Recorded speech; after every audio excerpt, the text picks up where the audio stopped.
Hello! So, this is going to be a bit different than usual, as you can probably tell from the title of the video. I'm still not sure what I'm going to call it, but um, this is not going to be covering the part of Oathbringer that is called Part 1 in the book. Instead, this is going to be covering half of it.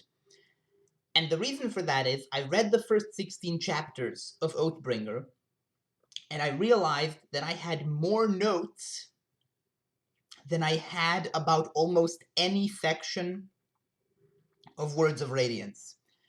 So I realized I had to do a video here before reading the remaining half. So this is exactly half, 16 out of 32, exactly half of the chapters in part 1 of Oathbringer. The next video will be next week, not on Sunday, because this is actually like a whole piece of, like, this is not me dividing a single piece of the book into separate thematic wholes. This is just me choosing to cut the book this way. We'll see how I do this going forward. We'll see if Oathbringer ends up requiring me to do this with every part. If I end up making essentially 10 videos about Oathbringer, or if this is the only time this happens. I don't know. Like I said, this wasn't planned. This is a spontaneous decision on my part.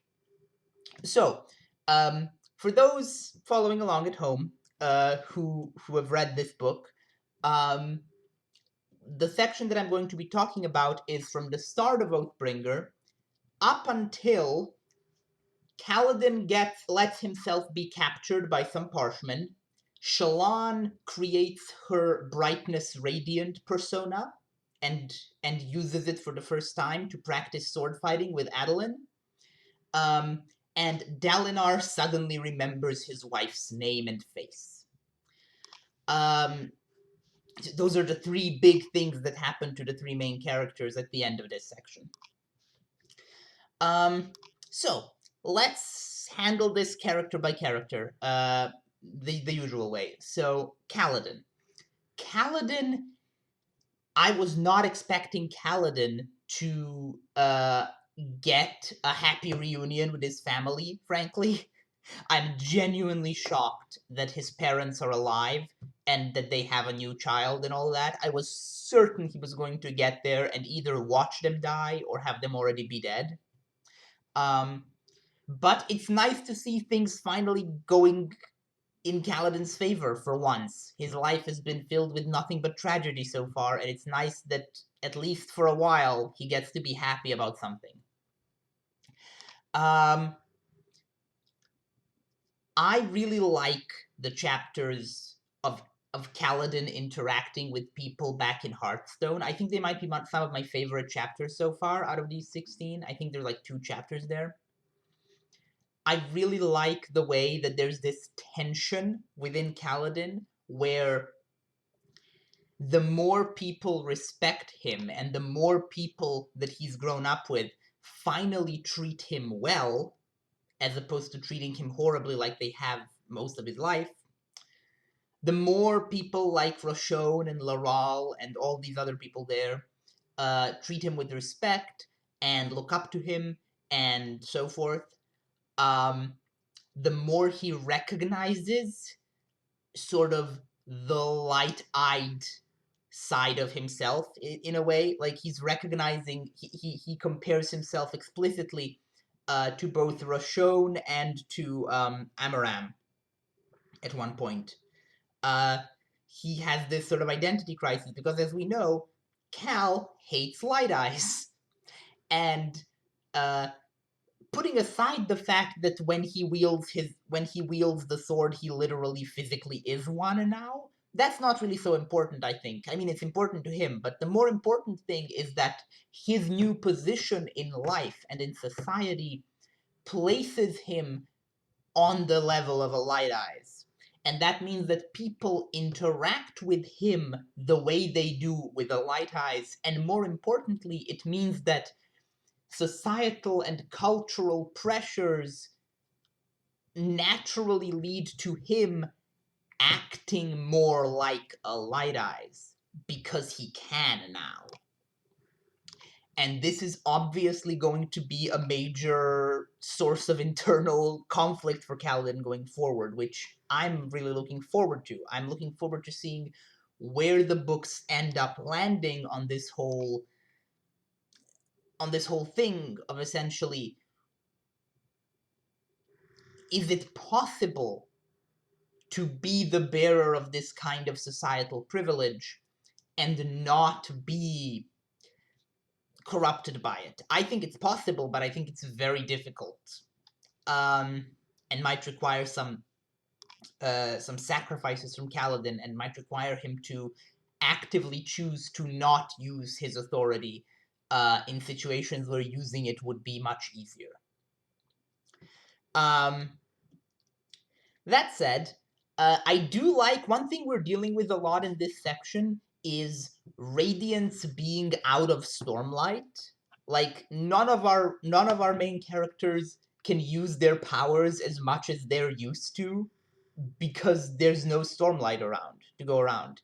And that's obviously a temporary situation until the next high storm, but it's a really interesting situation because it's something that hasn't really been explored so much in the previous two books. Like, yeah, certain characters at times would run out of Stormlight, but it would be like a temporary thing. Like, they'd run out of Stormlight in the middle of a fight, and that would be a dramatic moment. But this is like a more long-term situation. Like, oh, we just don't have any Stormlight, like, permanently. Or, I mean, for a while, and we have to make do with what we have. It's something that is definitely hasn't been explored here. It also, I think, hasn't been explored quite enough in the Mistborn books. I feel like in Mistborn, almost all of the time, all the characters just have all the metal they need. It was explored a bit with specific metals in the original trilogy sometimes, but only really rare metals.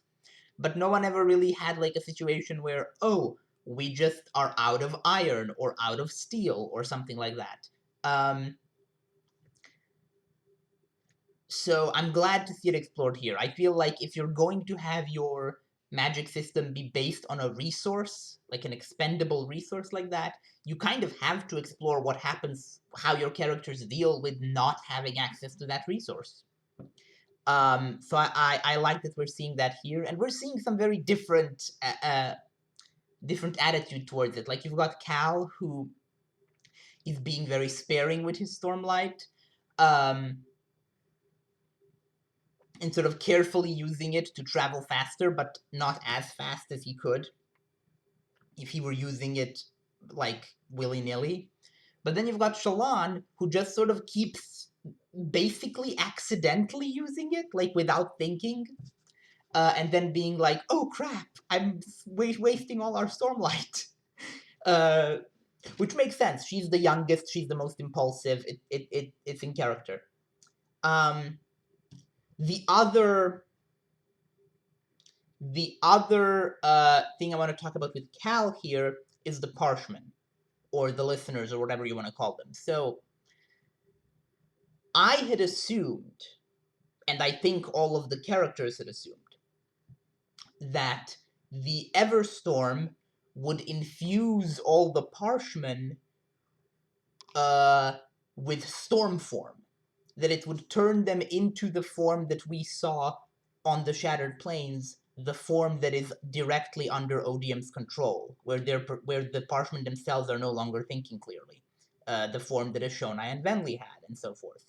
But apparently not. Apparently what seems to have happened here is that the Parshmen have had their full humanity restored, essentially. Like, they've had their normal intelligence restored. And their ability to change forms at will. Like, we've mentioned here Parshmen in war form, and I'm pretty sure the group who captures Kaladin at the end is either work form or nimble form. They're definitely not war form, and they're definitely not storm form. So this might not be as bad as we thought. It looks like the Parshmen are being liberated rather than assimilated. At least that's the impression I've got so far. Of course, in Edge Dancer, we did see Parshman after the Everstorm with glowing red eyes. So maybe some of them are turning into storm form. Maybe they're being offered a choice? I'm not sure. In the group that Kaladin sees at the end here, that he surrenders himself to, we see that they have a yellow spren who flies through the air and warns them of Kaladin's presence. I think it's a spren at least. And I can't help but think of the fact that in the introduction to this book, we have Gavilar talking to Eshonai and telling her, "Our enslaved Parshmen were once like you. Then we somehow robbed them of their ability to undergo the transformation. We did it by capturing a spren, an ancient, crucial spren." I can't help feeling that maybe this yellow spren, whatever it is the thing that sort of separates Parshmen from listeners, like the thing that makes that turns the absence of this spren turns a listener into what they call slave form, which is what we call Parshmen in the rest of the book, and that the Everstorm has somehow returned this spren to all the Parshmen. That's a very optimistic reading. I'm hoping that's what's going on, because I do want the Parshmen to become more humanized by the story and not just become the mindless minions of Odium. And it seems like they are being humanized, which is good. I'm really, really interested in where Kaladin's story is going now that he's been captured by them. That being said, it's also interesting that the Everstorm does not refill spheres. Specifically, it does not fill spheres with black light, and Gavilar showed Eshonai a sphere full of black light, and I had assumed that that was a sphere that was infused by essentially the same kind of energy that the Everstorm is made out of. But apparently not. So that leaves the question of where did Gavilar find that sphere, and what the hell was in it? By the way, Gavilar, the Parshendi were completely justified in killing him. He was insane, his ideas were horrible, his motivations were awful. I have zero sympathy for his plan as expressed by him to Eshonai in this introduction. Absolutely, I am 100% on the Parshendi side, re-killing Gavilar. Personally, I think they could have maybe just had Seth kill him and then not taken credit for it themselves. Because, like, that way you wouldn't be getting genocided now, but okay, I'm not really sure why they had to take credit for the assassination. Whatever.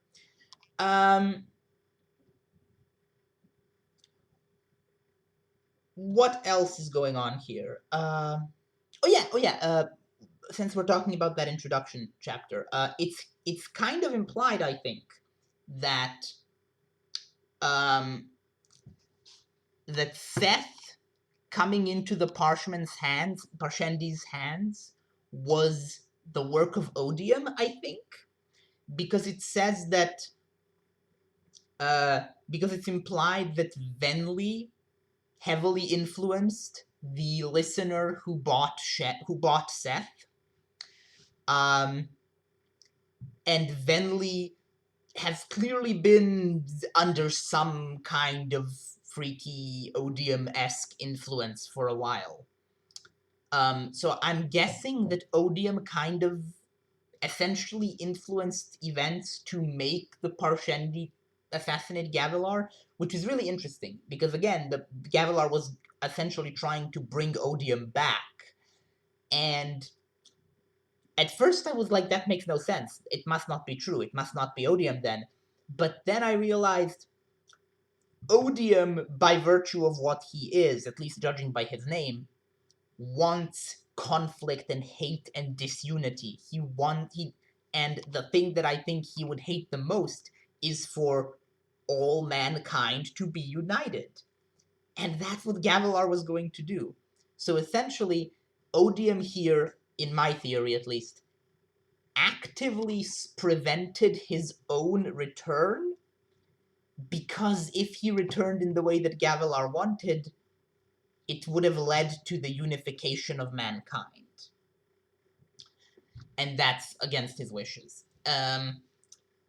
Again, this is just wild speculation. I could be completely wrong about what's influencing Venli.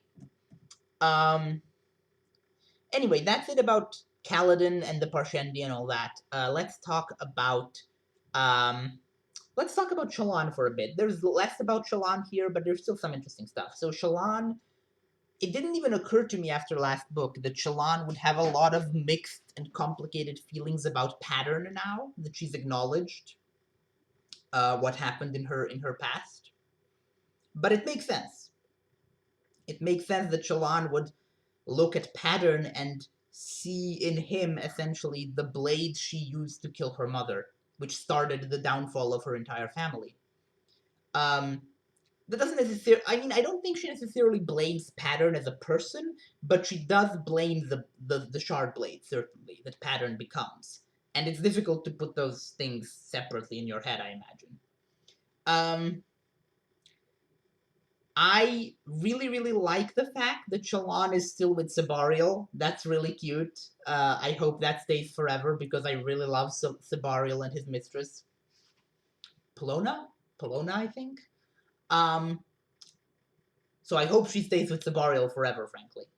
I also really like that that Shallan is hiding which kind of Night Radiant she is, because I feel like, ironically, doing that is extremely in character for specifically a Lightweaver, who are all about lies, which is very amusing to me. Like, she's essentially hiding that she's a Lightweaver in the most Lightweaver way imaginable.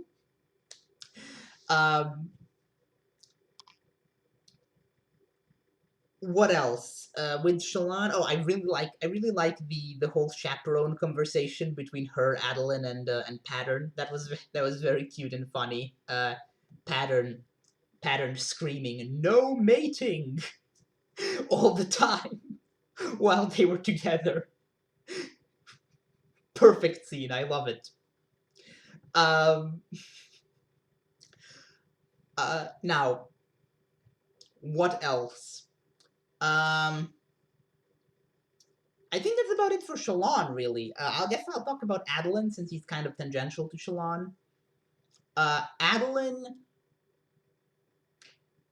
I don't know where Adeline's story is going to go with the whole Sadeas thing. We have very little so far from Adeline in this section, so I'm not going to make any big predictions there.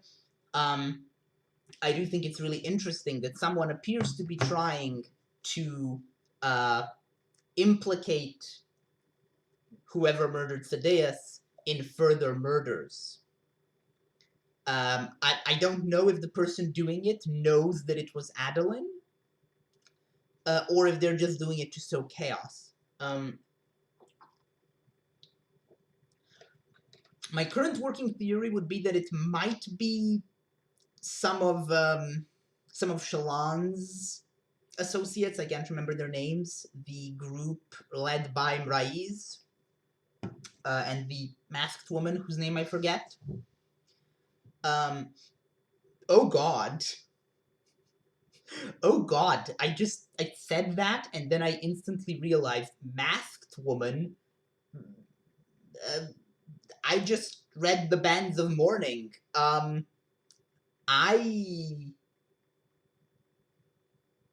have some thoughts on the masked woman whose name I've forgotten. Jesus. I'll talk about that later when and if she shows up again. But, I have some thoughts now. And those of you who've read Bands of Mourning will know what those thoughts are. Moving on from that spontaneous revelation I just had while recording this, let's talk about Dalinar. So this is obviously going to be Dalinar's book. And I'm looking forward to that because Dalinar so far is not particularly compelling to me personally as a character compared to Shallan and Kaladin. Like, I like him, but not nearly as much as Shallan and Kaladin. Um, and I know that Dalinar is, like, probably considered Sanderson's best character by like most of the fandom. And I'm guessing that this book is going to explain to me why. Because so far I haven't seen that. In the first two books, I have not seen from Dalinar anything as interesting or complex as I have from Shallan and Cal. But it's already becoming clear just from these 16 chapters that I am going to get that in this book, because Dalinar apparently had a exceptionally dark past. But unlike Cal and Shallan, who were the victims of tragic pasts, Dalinar was the perpetrator.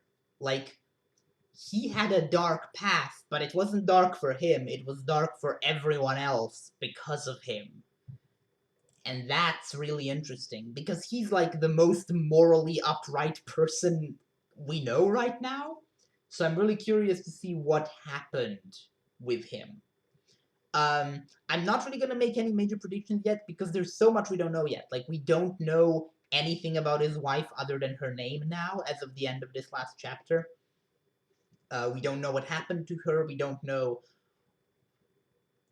We don't know what caused. Was it Kadash? Is Kadash the name of the Ardent? We don't know what caused Kadash to join the Ardents and quit his job as one of Dalinar's elites. We don't know anything.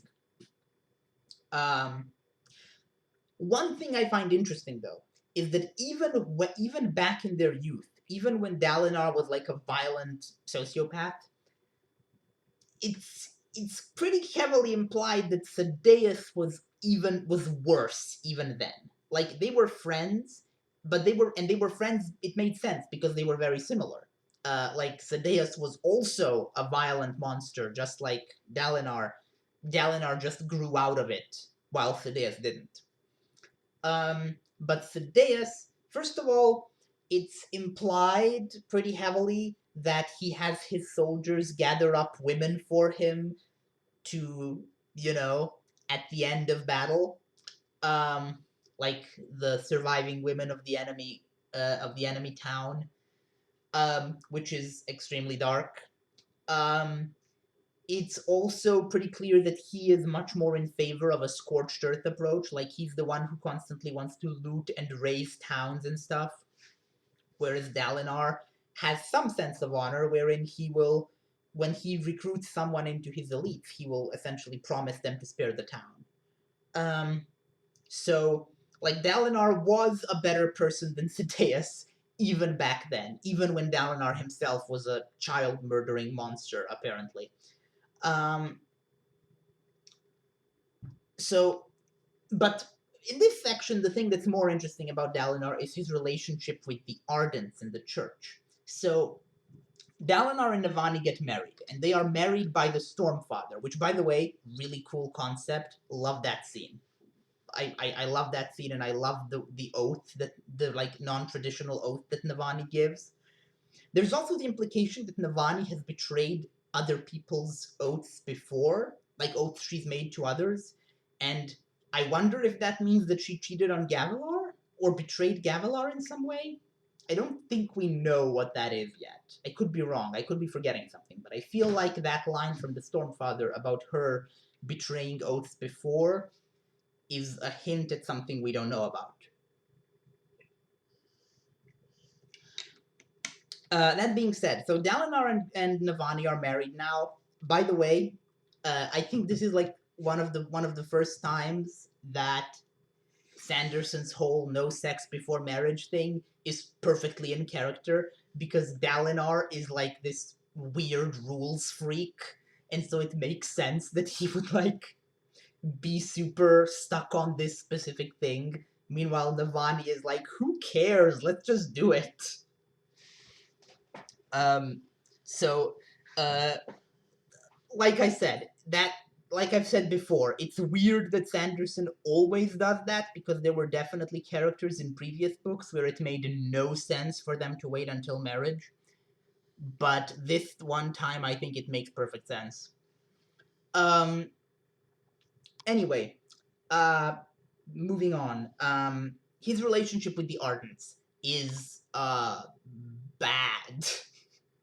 His relationship with the Ardents is very, very bad right now. And it's interesting that Dalinar doesn't view himself as a heretic, because he definitely is.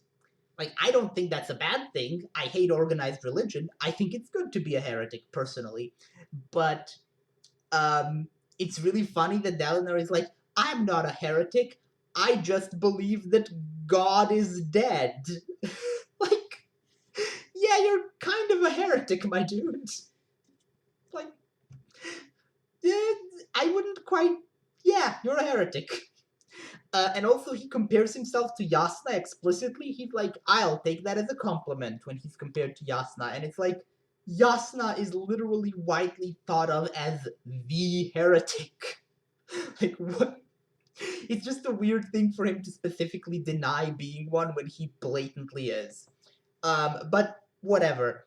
Uh, I think that the Ardents are going to cause a lot of problems in the future. I feel like this is setting up a very antagonistic relationship between Dalinar and the Church going forward.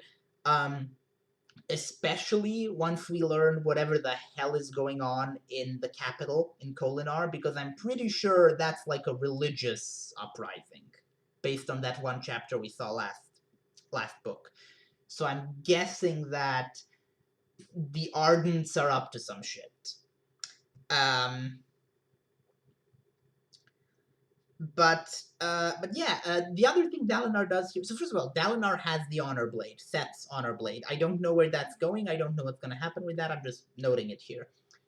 Dalinar also talks to a bunch of world leaders, including Gox, and he gets nowhere with any of them except Teravangian, and that's like a beautiful moment of narrative irony, because of course Dalinar is like, oh, bless that man, at least someone is on my side. Meanwhile, everyone reading is like, no! No, he's not! This is a trap! Um, I have no idea what Teravangian is planning right now, because obviously his plans have not worked out. His plan was to prevent Dalinar from reforming the Knights, and he's failed. So I'm curious to see what Teravangian is going to end up doing in the future.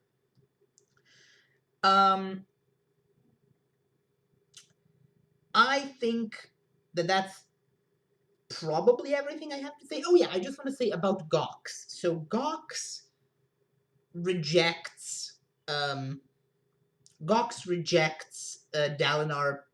proposal pretty outright, and he also implies that they're currently working with the Parshmen. And at first I was like, that doesn't seem right. Why would Gox, like, Gox has Lift by his side by this point, so why would they be so willing to work with the Voidbringers? But then I realized, based on how this section for Kaladin at least ends, I don't think these are Voidbringers. I think these are just Parshendi. Like they're just people. So I think we're going to learn that some of these groups that are apparently negotiating with them, like the Iriali and the Azish, might have a point. Even though from Dalinar's perspective it seems insane, because he's imagining these as Voidbringers and monsters who want to destroy the world. So I'm curious to see where that goes. I think this book is going to be very interesting on the front of like human listener relations. I think there's going to be some interesting developments here. What else for Dalinar? Oh yeah, he remembers his wife's name and face, but I have no idea why. My guesses are either because he held the honor blade, or because Renarin healed his mind, maybe. We'll see. I can't really begin to guess why he suddenly got his memories back. So I'm not going to even try. Okay, now I'm going to talk about a couple of minor things here that happened. So first of all, a couple of things with Phil. So here's this conversation between Phil and Kaladin. So, some of my fears have been women then? Kaladin asks.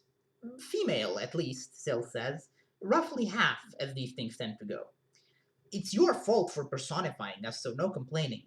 Of course, some of the old Spren have 4 genders instead of 2. What? Why? Because humans didn't imagine those ones, silly. Here again, we have like a rearticulation of what I talked about last book, which is that Spren gender is a human construct. Like, gender has been essentially imposed on the Spren by humans because the Spren are cognitive entities based on human imagination. So it makes sense for the Spren to have the same genders as humans because that's how humans tend to imagine things. Like, humans tend to personify concepts and inanimate objects in a very gendered way.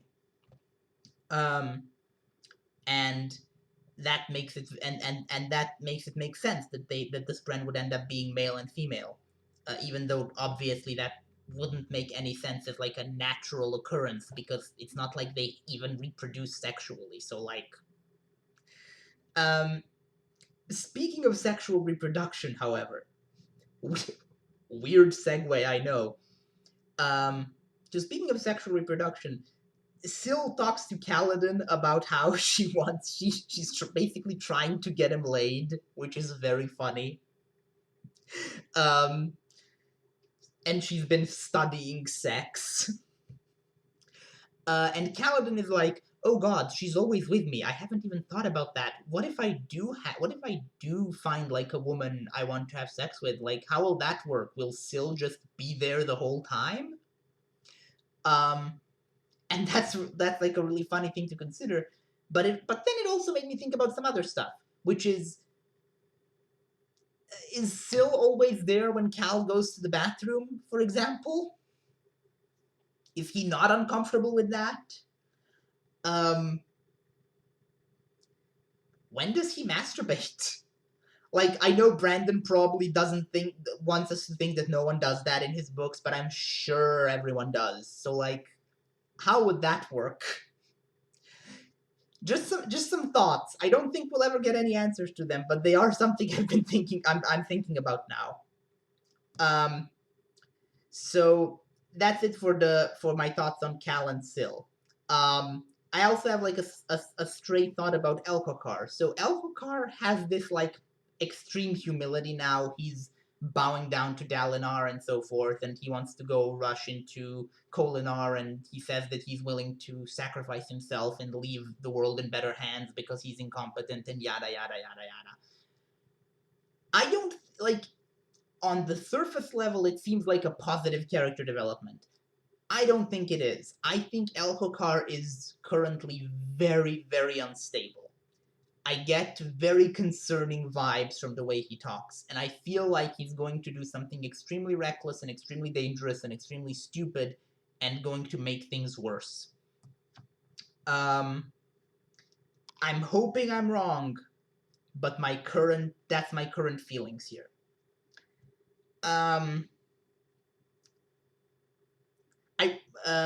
That's enough about that. Another thing I want to mention briefly, is that probably my favorite joke so far in the entirety of the Stormlight Archive is Shallan telling Pattern, oh, a chaperone is supposed to watch 2 young people to make sure they don't do anything inappropriate. And Pattern says, inappropriate? You mean like dividing by 0? It's just such a very, very Pattern thing to say. I just really like that little detail. Now, at the end here, before I end this video, which is already very long, I want to talk about the cover of this book. So the cover of this book has Yasna on it. Sanderson confirms that in the introduction, that the cover is Yasna. And again, it's weird that the cover isn't the person who the book is about. Surely this should be a Dalinar cover, but okay. But more importantly, this cover is super weird. Like, the previous 2 books have had just kind of generic scenes of like a knight and then Kaladin sort of dramatically posing. And sure, Kaladin had Seth on the other side, and that could be considered like a spoiler for the book because, like, oh, Kaladin and Seth are gonna meet. But it's also just kind of like a generic, oh, two of the major characters on the cover are facing off or whatever. This cover, however, features Yasna seemingly turning a wall into sand while behind her a giant made of stone looms on the horizon. Um, and that feels like a really specific scene that's going to happen in this book. And I'm almost like wondering, like, wow, you sure you want to give that away on the cover? Because it seems like such a momentous scene. It's weird. But that's beside the point. That's just like a thought I had about the cover. I have no idea what it represents. I have no idea what's with the giant made of stone thing. Yeah, I think that's probably the main stuff I want to talk about here. Let me just look through this and see if there's anything interesting. Oh yeah, just a couple of thoughts. One, apparently the thrill is just an Alethi thing, which is interesting because I still think the thrill is Odium, which means that Odium had like a special role in mind for the Alethi. The second thing is, the Queen of Eerie says, Alethkar has not been relevant in the world since the Sunmaker's fall, which is really interesting because it implies that Alethkar is kind of viewed as like the backwater of the world, like it's not actually a major player on the world stage, which makes a ton of sense now that I think about it based on what we know of the history, but is really interesting because I've just kind of been assuming that Alethkar is one of the major players in the world because so many of our characters are Alethi. But actually, no, it makes sense that like Eerie and Azir and all these other nations would view Alethkar as basically irrelevant. Yeah, I think that's all I want to talk about here. I mean, there's a lot more. I also want to talk about how Shallan transforms her own sense of self when taking on a disguise, um, uh, and stuff like that. But I feel like this is enough for this video. I'm probably gonna come back to a lot of this stuff in the second part once I'm done reading part one of the book. So yeah, I'm gonna cut up there, and I will get back to you once I've finished part one of God, I keep forgetting the name of this book, Oathbringer. Once I've finished part one of the Oathbringer. See you next time. Bye.